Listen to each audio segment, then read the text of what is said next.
নমস্কার, বাংলা স্ফেয়ারে আপনাদের সকলকে স্বাগত জানাচ্ছি।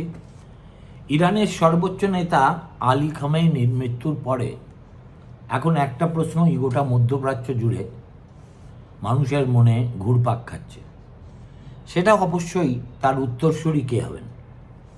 কিন্তু বাস্তবে দেখা যাচ্ছে এই সিদ্ধান্ত খুব দ্রুত নেওয়া যাচ্ছে না, কারণ ইরানের রাজনৈতিক কাঠামো অত্যন্ত জটিল, এটা মাথায় রাখা দরকার।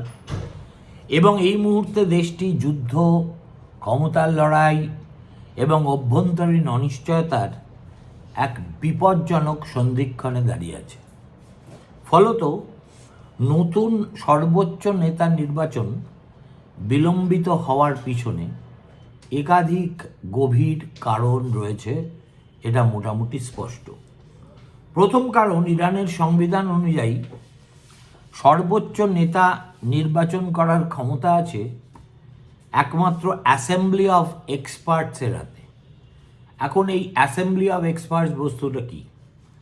এই পরিষদে প্রায় 88 জন শিয়া আলেম এবং ধর্মীয় নেতা থাকেন। তার মানে পুরোপুরি এটা একটা ধর্মীয় নেতাদেরই অ্যাসেম্বলি বলতে পারেন। কিন্তু বর্তমান পরিস্থিতিতে তাদের অনেকেই নিরাপত্তাজনিত কারণে প্রকাশ্যে বৈঠকই করতে পারছেন না।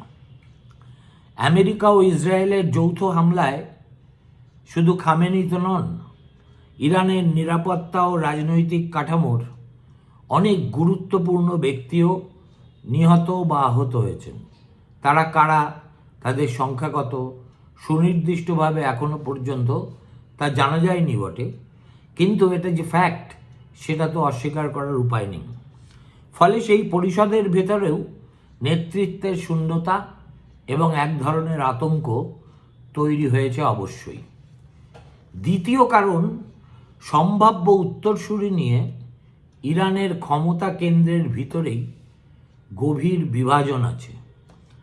দীর্ঘদিন ধরেই ধারণা ছিল যে খামেনির ছেলে মোজতবা খামেনি উত্তরসূরি হতে পারেন, কিন্তু ইরানের অনেক প্রভাবশালী আলেম এবং রাজনৈতিক নেতার এই মোজতবার নামে সম্মতি নেই।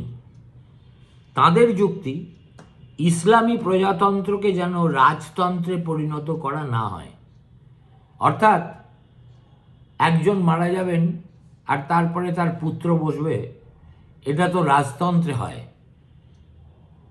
এটা ইরানে কিছুতেই তারা বরদাস্ত করবেন না।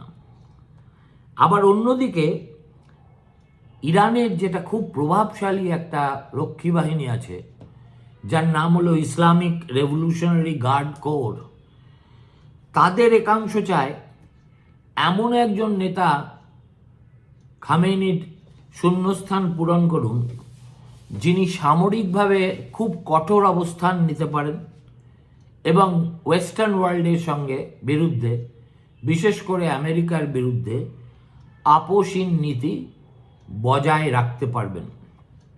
তৃতীয় আরও একটা কারণ আছে, যুদ্ধ পরিস্থিতি এই নির্বাচনকে আরও জটিল করে তুলেছে।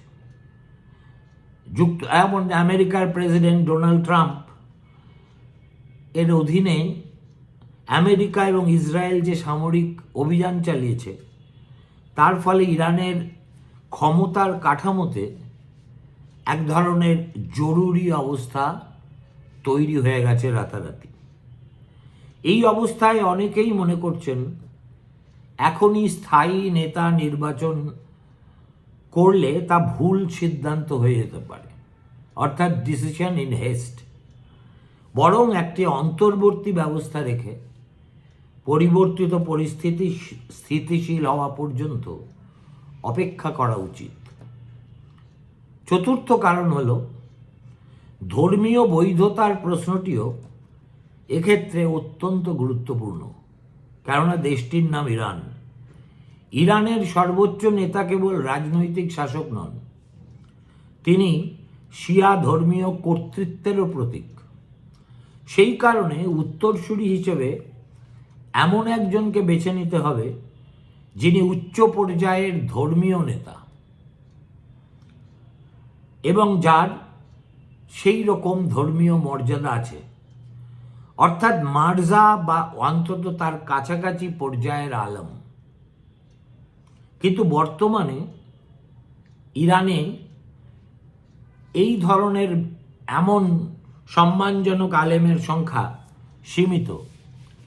যারা আছেন তাদের অনেকেই বয়স্ক হয়ে গেছেন এবং রাজনৈতিকভাবে অত্যন্ত বিতর্কিত, ফলে গ্রহণযোগ্য প্রার্থী খুঁজে পাওয়াটাও খুব সহজ হচ্ছে না। পঞ্চম কারণটি হলো ক্ষমতার অন্তর্দ্বন্দ্ব। ইরানের রাজনৈতিক কাঠামোতে প্রধানত তিনটি শক্তি আছে। একটা হচ্ছে রিলিজিয়াস লিডারশিপ, ধর্মীয় নেতৃত্ব। 2 নম্বর হচ্ছে বিপ্লবী রক্ষী বাহিনী IRGC, এবং 3 নম্বর হচ্ছে নির্বাচিত রাজনৈতিক প্রতিষ্ঠান। এরা পরস্পরের সঙ্গে ভারসাম্য বজায় রেখে চলে এবং এটাই ইরানে দস্তুর। খামেনির মৃত্যু সেই ভারসাম্য মনে হচ্ছে আপাতদৃষ্টিতে ভেঙে দিয়েছে। এখন প্রত্যেক গোষ্ঠী চেষ্টা করছে এই যে নতুন ডামাডোলের ব্যবস্থায় নিজেদের গোষ্ঠীর প্রভাব বাড়াতে। ফলে উত্তরসূরি নির্বাচন একটি সাধারণ সাংবিধানিক প্রক্রিয়া না থেকে ক্ষমতার কৌশলগত লড়াইয়ে পর্যবসিত হয়েছে। এরপরে last but not the least হচ্ছে আন্তর্জাতিক প্রভাব। যদি খুব তাড়াহুড়ো করে একজন নতুন নেতা নির্বাচিত হয় এবং তিনি চরমপন্থী অবস্থান নেন, তাহলে যুদ্ধ আরও বিস্তৃত হতে পারে। আবার যদি অপেক্ষাকৃত সমঝোতাপ্রবণ কাউকে বেছে নেওয়া হয়, তাহলে দেশের ভিতরে কট্টরপন্থীরা প্রচণ্ড ক্ষুব্ধ হবেন। তাই সিদ্ধান্ত নেওয়ার আগে ইরানের ক্ষমতা কেন্দ্রগুলো আন্তর্জাতিক প্রতিক্রিয়াও তাদের মতো করে হিসেব করে দেখছে। সব মিলিয়ে খামেনির উত্তরসূরি নির্বাচন বিলম্বিত হওয়া আসলে ইরানের গভীর রাজনৈতিক সংকটেরই প্রতিফলন। যুদ্ধ, ক্ষমতার লড়াই, ধর্মীয় বৈধতার প্রশ্ন এবং নিরাপত্তাজনিত অনিশ্চয়তা, এই সব কিছু একসঙ্গে মিলেই প্রক্রিয়াটাকে স্লথ করে দিয়েছে। এখন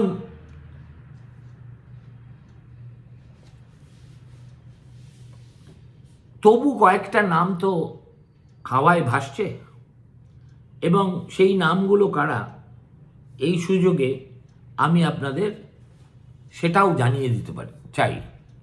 প্রথম নামটি হচ্ছে মোজতাবা খামেনি। ইনি এই সদ্য প্রয়াত খামেনির দ্বিতীয় পুত্র এবং দীর্ঘদিন ধরে পর্দার আড়ালে ইরানের ক্ষমতার অন্যতম গুরুত্বপূর্ণ ব্যক্তিত্ব হয়ে দাঁড়িয়েছেন। সরকারি কোনো বড় পদে না থাকলেও এই যে বিপ্লবী রক্ষী বাহিনী অর্থাৎ ইসলামিক রেভলিউশনারি গার্ডস, এর একটা শক্তিশালী অংশের সঙ্গে তার ঘনিষ্ঠ সম্পর্ক রয়েছে বলে ইরান সম্পর্কে ওয়াকিবহাল বিশ্লেষকরা মনে করেন। ইরানের নির্বাচনী রাজনীতি, ধর্মীয় নেটওয়ার্ক এবং নিরাপত্তা কাঠামোর ভিতর তার প্রভাব দীর্ঘদিন ধরেই আলোচিত হয়ে আসছে। কিন্তু সমস্যা হলো, তাকে সর্বোচ্চ নেতা করা হলে অনেকেই এটিকে ইসলামী প্রজাতন্ত্রের রাজতন্ত্রীকরণ বলে সমালোচনা করতে পারেন। এই প্রশ্নটি ইরানের ক্ষেত্রে খুব গুরুত্বপূর্ণ এই কারণে যে 1979 সালে বিপ্লব যেটা হয়েছিল সেটা ছিল রাজতন্ত্রের বিরুদ্ধে। এই ঐতিহাসিক স্মৃতি এখনও ইরানের রাজনৈতিক সংস্কৃতিতে অত্যন্ত শক্তিশালী। দ্বিতীয় গুরুত্বপূর্ণ নাম ইব্রাহিম রাইসি। তিনি দীর্ঘদিন ধরে বিচার বিভাগ, ধর্মীয় প্রতিষ্ঠান এবং রাষ্ট্র ক্ষমতার কেন্দ্রে বসেছিলেন এবং একসময় খামেনির সবচেয়ে সম্ভাব্য উত্তরসূরি হিসেবেও তার নাম বিবেচিত হতো। তার শক্তি হলো যে তিনি ধর্মীয় ও রাজনৈতিক উভয় প্রতিষ্ঠানের মধ্যেই এক ধরনের গ্রহণযোগ্যতা অর্জন করেছিলেন। তবে তার বিরুদ্ধে মানবাধিকার লঙ্ঘনের অভিযোগ এবং আন্তর্জাতিক অঙ্গনে অত্যন্ত কঠোর ভাবমূর্তি সম্পন্ন একজন মানুষ বলে পরিচিতি রয়েছে, যা ইরানের কূটনৈতিক অবস্থানকে বিশেষত এই ক্রান্তিকালে আরও সমস্যার মধ্যে ফেলে দিতে পারে। তৃতীয় গুরুত্বপূর্ণ নামটি হল সাদেক লারিজানি। তিনি লারিজানি পরিবারের সদস্য, যারা দীর্ঘদিন ধরে ইরানের রাজনৈতিক ও ধর্মীয় প্রতিষ্ঠানে বিশেষ প্রভাবশালী। সাবেক বিচারপতি এবং বর্তমানে গুরুত্বপূর্ণ ধর্মীয় সংস্থার সদস্য হিসেবে তার প্রশাসনিক অভিজ্ঞতা যথেষ্ট। কিন্তু তার একটি বড় সুবিধা হলো তিনি তুলনামূলকভাবে প্রাতিষ্ঠানিক রাজনীতির প্রতিনিধি, কিন্তু একই সঙ্গে তার বিরুদ্ধে দুর্নীতির অভিযোগ আছে এবং অভ্যন্তরীণ রাজনৈতিক কুটকচালি করারও অভিযোগ আছে। চতুর্থ সম্ভাব্য ব্যক্তির নাম হাসান খোমেনি, নট খামেনি। ইনি হচ্ছেন ইসলামী বিপ্লবের প্রতিষ্ঠাতা রুহুল্লাহ খোমেনির নাতি। তার নাম মাঝে মাঝেই আলোচনায় উঠে আসে, মূলত প্রতীকী কারণে। খোমেনি পরিবারের ঐতিহাসিক মর্যাদা এখনও ইরানের রাজনৈতিক সংস্কৃতিতে গভীরভাবে প্রভাবশালী। কিন্তু সমস্যা হলো তিনি তুলনামূলকভাবে সংস্কারপন্থী হিসেবে পরিচিত এবং কট্টরপন্থী শক্তিগুলো তাকে সন্দেহের চোখে দেখে। ফলে বাস্তব ক্ষমতার লড়াইয়ে তার সম্ভাবনা এই যাদের নাম করলাম তাদের মধ্যে সবচেয়ে সীমিত। এছাড়া এই যে বিবিধ ধর্মীয় প্রতিষ্ঠান আছে, তাদের ভিতর থেকেও কয়েকজন প্রবীণ আলেমের নাম কিন্তু আলোচিত হচ্ছে, যাদের মধ্যে অন্যতম হলেন আলিরজাই আরাফি। তিনি কুমের ধর্মীয় শিক্ষা ব্যবস্থার গুরুত্বপূর্ণ ব্যক্তি এবং ধর্মীয় প্রতিষ্ঠানের ভিতরে যথেষ্ট প্রভাবশালী, কিন্তু তার রাজনৈতিক অভিজ্ঞতা তুলনামূলকভাবে সীমিত। এখন এই গোটা পরিস্থিতিটা ভালো করে বোঝার জন্য একটি গুরুত্বপূর্ণ বিষয় আমাদের মনে রাখতে হবে। সেটা হলো ইরানের সর্বোচ্চ নেতা কিন্তু কেবল একজন রাজনৈতিক শাসক নন। তিনি ধর্মীয় কর্তৃত্ব, সামরিক শক্তি এবং রাষ্ট্রের কৌশলগত সিদ্ধান্তের সর্বোচ্চ কেন্দ্র। ফলে উত্তরসূরি নির্বাচনের সময় এই তিনটি শক্তির মধ্যে ভারসাম্য বজায় রাখতে হবেই। ধর্মীয় আলেমদের প্রভাব, বিপ্লবী রক্ষী বাহিনীর শক্তি এবং রাষ্ট্রের প্রশাসনিক কাঠামো। এই কারণেই অনেক বিশ্লেষক মনে করছেন যে শেষ পর্যন্ত একজন কম্প্রোমাইজ ক্যান্ডিডেট সামনে আসতে পারেন, যিনি কোনো এক গোষ্ঠীর একচ্ছত্র প্রতিনিধি নন, বরং ক্ষমতার বিভিন্ন কেন্দ্রের মধ্যে ভারসাম্য বজায় রাখতে পারবেন। আবার আরেকটি সম্ভাবনাও আলোচনা হচ্ছে যে ইরান হয়তো স্থায়ী বা অস্থায়ীভাবে একটি নেতৃত্ব পরিষদ গঠন করতে পারে, যাতে সর্বোচ্চ নেতার ক্ষমতা একাধিক ব্যক্তির মধ্যে ভাগ হয়ে যায়। সব মিলিয়ে খামেনির উত্তরসূরি নির্বাচন শুধু একটি সাংবিধানিক প্রক্রিয়া নয়, এটি ইরানের ভবিষ্যৎ রাজনৈতিক চরিত্র নির্ধারণের প্রশ্ন। কে নির্বাচিত হবেন তার উপর নির্ভর করবে ইরান আরও সামরিক ও কঠোরপন্থী পথে এগোবে, নাকি ধীরে ধীরে একটি নতুন ভারসাম্যের রাজনীতির পথ প্রশস্ত হবে। এখন যদি ধরা যাক তর্কের খাতিরে আলী খামেনির মেজ ছেলে মোস্তফা খামেনি নতুন সর্বোচ্চ নেতা হয়ে গেলেন, তাহলে কিন্তু ইরানে শুধু ক্ষমতার রদবদল হবে না, বরং পুরো রাষ্ট্র ব্যবস্থার চরিত্রে একটি গভীর পরিবর্তনের সূচনা হতে পারে। অনেক বিশ্লেষক মনে করেন এটি হবে 1979 সালের ইসলামী বিপ্লবের আদর্শ ও বাস্তবতার মধ্যে সবচেয়ে বড় দ্বন্দ্বের মুহূর্ত। প্রথম এবং সবচেয়ে গুরুত্বপূর্ণ প্রশ্নটা হলো বৈধতা। ইরানের ইসলামী বিপ্লবের নেতৃত্ব দিয়েছিলেন রুহুল্লাহ খোমেনি এবং সেই বিপ্লবের অন্যতম প্রধান স্লোগান ছিল রাজতন্ত্রের অবসান। শাহের বংশানুক্রমিক শাসনের বিরুদ্ধে জনগণের বিদ্রোহ থেকেই ইসলামী প্রজাতন্ত্রের জন্ম। কিন্তু যদি খামেনির ছেলে সর্বোচ্চ নেতা হন, তাহলে অনেকেই এটিকে ধর্মীয় রাজতন্ত্র বা ক্ল্যারিক্যাল মনার্কি হিসেবে দেখবেন। অর্থাৎ ইসলামী প্রজাতন্ত্র হলেও বাস্তবে ক্ষমতা একটি পরিবারের মধ্যেই কেন্দ্রীভূত হবে। এই ধারণা ইরানের ভেতরেই একটা বড় বিতর্ক সৃষ্টি করতে পারে। দ্বিতীয় গুরুত্বপূর্ণ বিষয়ও একটা আছে, তা হলো এই বিপ্লবী রক্ষী বাহিনীর ভূমিকা। গত 2 দশকে এই আইআরজিসি শুধু সামরিক শক্তি হিসেবে নয়, ইরানের অর্থনীতি ও রাজনীতির অন্যতম প্রভাবশালী কেন্দ্র হয়ে উঠেছে। অনেকেই মনে করেন মোস্তফা খামেনির উত্থান মূলত আইআরজিসির একাংশের সমর্থনেই সম্ভব হয়েছে, কারণ তিনি দীর্ঘদিন ধরে এই বাহিনীর সঙ্গে ঘনিষ্ঠ সম্পর্ক বজায় রেখেছেন। যদি তিনি সর্বোচ্চ নেতা হন, তাহলে রাষ্ট্রের উপর সামরিক প্রতিষ্ঠানের প্রভাব আরও বাড়তে পারে।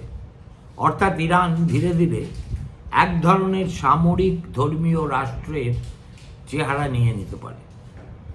তৃতীয়ত, অভ্যন্তরীণ রাজনীতিতে এর কিন্তু মারাত্মক প্রতিক্রিয়াও হতে পারে, একেবারেই সেটা উড়িয়ে দেওয়া যায় না। ইরানের রাজনৈতিক পরিসরে দীর্ঘদিন ধরে দুটো বড় ধারা একই সঙ্গে বয়ে চলেছে। একটা কট্টরপন্থী, অন্যটি তুলনামূলকভাবে সংস্কারপন্থী। মোস্তফা খামেনিকে সাধারণত কট্টরপন্থী শিবিরের কাছাকাছি বলে মনে করা হয়, ফলে তার নেতৃত্বে সংস্কারপন্থী রাজনীতির জায়গা আরও সংকুচিত হতে পারে। ইতিমধ্যেই বহু নির্বাচনে প্রার্থী বাছাইয়ের ক্ষেত্রে কঠোর নিয়ন্ত্রণ রয়েছে। নতুন নেতৃত্ব এলে তা আরও শক্ত হতে পারে। চতুর্থ বিষয়টি হচ্ছে আন্তর্জাতিক রাজনীতি। ইরানের সম্পর্ক বহু বছর ধরে আমেরিকা ও পশ্চিমী বিশ্বের সঙ্গে মোটেই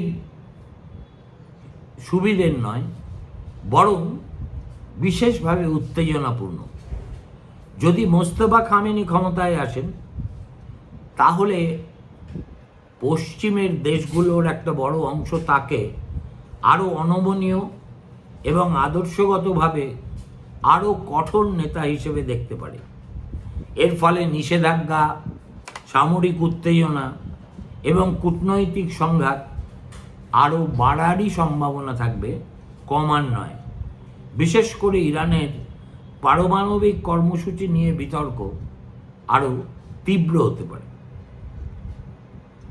আরও একটা কারণ হলো পশ্চিম এশিয়ার যে জিওপলিটিক্সে বর্তমান বাস্তবতা, এই মোস্তফার নির্বাচন কিন্তু সেটাকেও দারুণভাবে প্রভাবিত করতে পারে। ইরান বহু বছর ধরে লেবানন, সিরিয়া, ইরাক এবং ইয়েমেনে বিভিন্ন মিত্র গোষ্ঠীর মাধ্যমে আঞ্চলিক প্রভাব বিস্তার করে এসেছে, যেটাকে বলা হয় প্রক্সি নেটওয়ার্ক। ইরানের কৌশলগত শক্তির এরা কিন্তু একটা খুব গুরুত্বপূর্ণ অংশ। যদি মোস্তফা খামেনি ক্ষমতায় আসেন, তাহলে এই নীতিতে বড় পরিবর্তনের সম্ভাবনা কম, বরং তা আরও দৃঢ় হতে পারে।